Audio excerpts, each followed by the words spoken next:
Diam-diam, Taliban datang ke Indonesia bertemu dengan seorang politisi di Jakarta. Delegasi Taliban disebut melakukan kunjungan tak resmi di Indonesia pada awal Juli 2023. Kabar ini disampaikan juru bicara Kementerian Luar Negeri Afghanistan Hafiz Zia Ahmad melalui akun Twitternya. Delegasi tersebut bahkan juga melakukan pertemuan dengan seorang politisi Indonesia. Dikatakan Menlu Hafiz Zia Ahmad, delegasi Taliban melakukan pertemuan dengan diplomat Sri Lanka, Bangladesh, dan Singapura di Jakarta. Selain itu, bertemu juga dengan cendekiawan politisi dan pengusaha di Indonesia. Tujuannya untuk memperkuat hubungan politik dan ekonomi bilateral. Namun tidak mengungkapkan politisi Indonesia mana yang bertemu dengan delegasi Afghanistan. Sementara Kemenlu RI melalui juru bicara Tengku Faizasyah tidak membantah ada kunjungan Taliban ke Indonesia.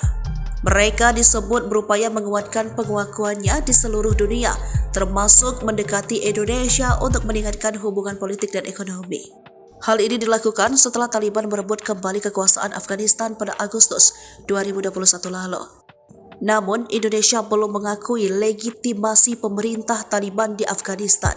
Setahu saya, mereka ke Jakarta secara formal untuk urusan internal dengan perwakilan Afghanistan di sini, kata juru bicara Kemenlu RI Tengku Faizasyah seperti dilansir dari Kompas.com kepada AF Selasa 26 Juli 2023. Sementara kunjungan itu tidak bisa disebut delegasi karena dapat menyeret semacam formalitas.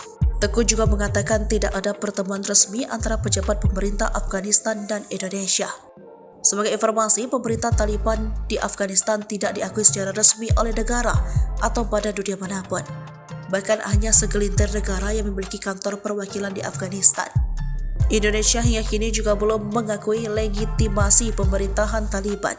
Dikutip dari AFP, Wakil Juru Bicara Kementerian Luar Negeri Afghanistan Hafiz Zia Ahmad pada 14 Juli 2023 menulis di Twitter bahwa salah satu diplomat top pemerintah pemimpin delegasi di Indonesia.